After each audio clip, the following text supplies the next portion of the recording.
안녕하세요. 정신을 깨워주는 글로벌 리더들의 북토크 정글북 시간입니다. 이번 주제 도서는 프란츠 카프카의 변신입니다. 오늘 우리 학생들은 카프카의 변신을 읽고 치매 환자의 부양과 그리고 청년 실업을 이야기합니다. 자, 이번에도 우리 학생들의 깊이 있는 생각 그리고 창의력이 돋보이는 발표였습니다.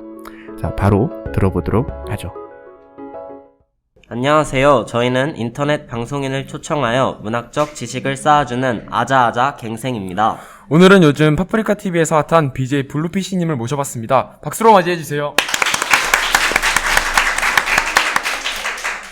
네, 안녕하세요. 전 파프리카 TV에서 활동 중인 130만 유튜버 BJ 블루피쉬입니다. 오늘 이렇게 좋은 기회에 합방을 할 수 있게 되어서 정말 좋네요. 네, 오늘도 저희는 책 한 권에 대해서 같이 이야기를 나누어 보면서 BJ 블루피쉬님과 얘기를 나누고 나아가 시청자분들과도 이야기를 해볼 예정입니다. 그러면 바로 책 얘기를 하러 가보실까요? 블루피쉬님도 제대로 읽어보신 거죠? 하하, 일단 넘어가시죠. 네, 이번 시간에는 프란츠 카프카의 변신에 대해 얘기해 볼 텐데요. 책의 내용을 잘 모르시는 청취자님들을 위해 간략한 줄거리 요약을 해드리겠습니다. 이 책은 어느 날 아침 흉측한 벌레로 변해버린 그레고르의 이야기입니다.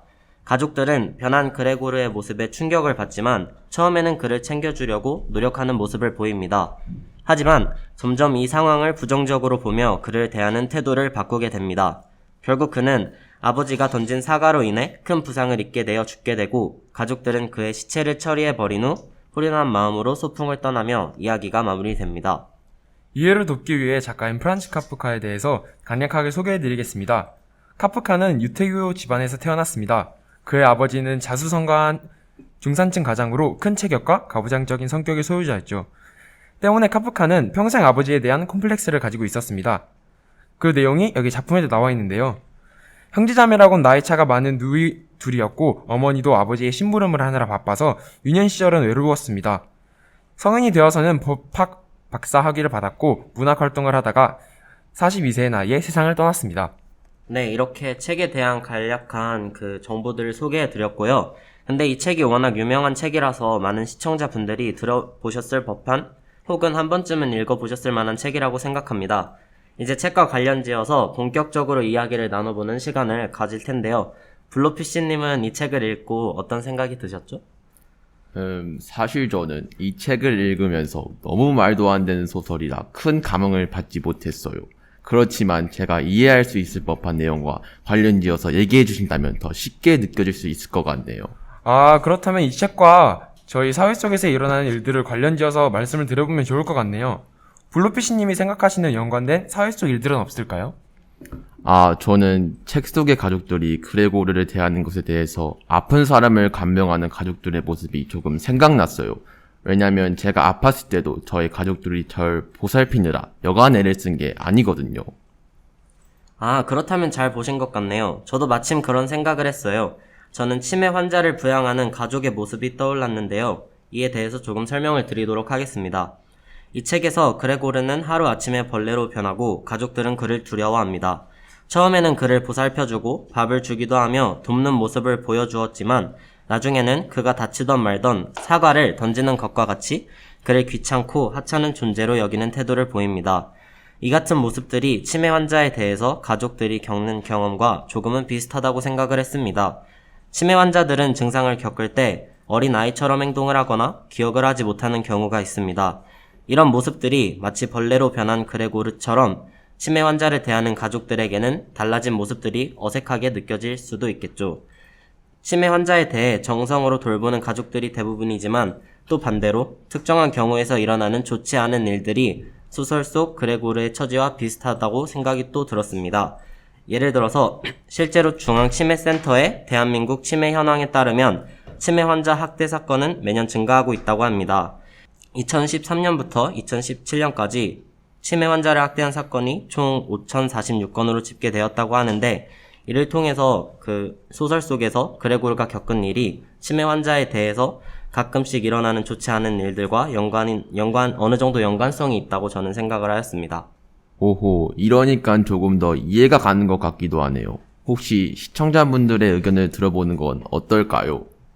치매 환자와 그레고르 모두 가족의 부양 없이는 생활이 불가능하고 경제적으로도 자립하지 못하며 설령 가족에게 천대받더라도 그에 대해 대응하거나 혹은 기억하지조차 못한다는 점에서 치매 환자를 부양하는 가족과 그레고르의 가족 사이에 연관성이 많다는 생각이 들었어요. 저는 이에 대해서 최근에 관심이 생겼던 기사가 하나 있는데 청년 고독사에 대한 내용이었어요.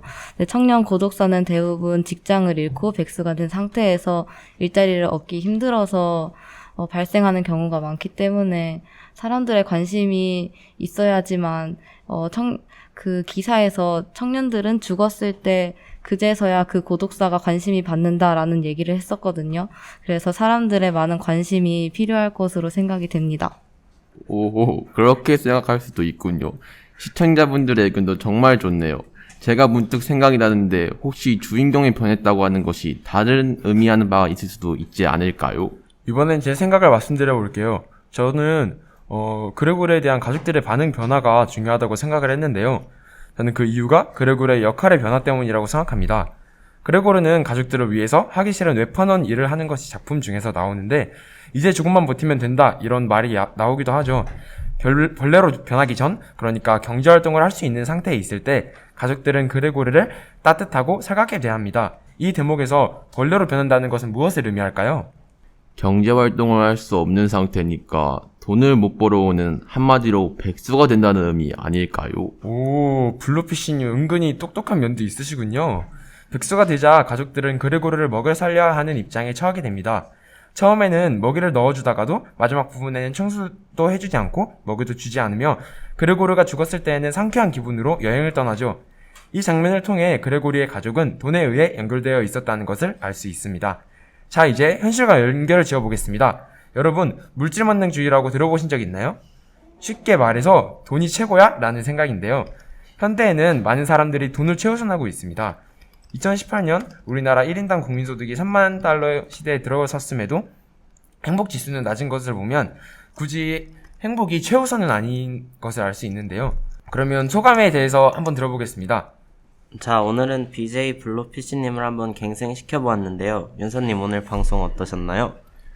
사실 저는 처음에 말했다시피 방송하기 전까지는 이 책에 대해 크게 감흥을 느끼지 못했습니다. 그런데 두 분의 말씀을 들으면서 그레고르의 감정에 이입할 수 있게 되었어요. 또 사례를 들으면서 말씀해 주셔서 정말 이해가 잘 되었습니다. 덕분에 시청자들 반응도 엄청 좋네요. 아주 감사합니다. 네, 역시 블루피쉬님이 오시니까 시청자들도 많고 별풍선도 많이 터진 것 같아요. 그럼 오늘 방송은 여기까지로 하겠습니다. 감사합니다.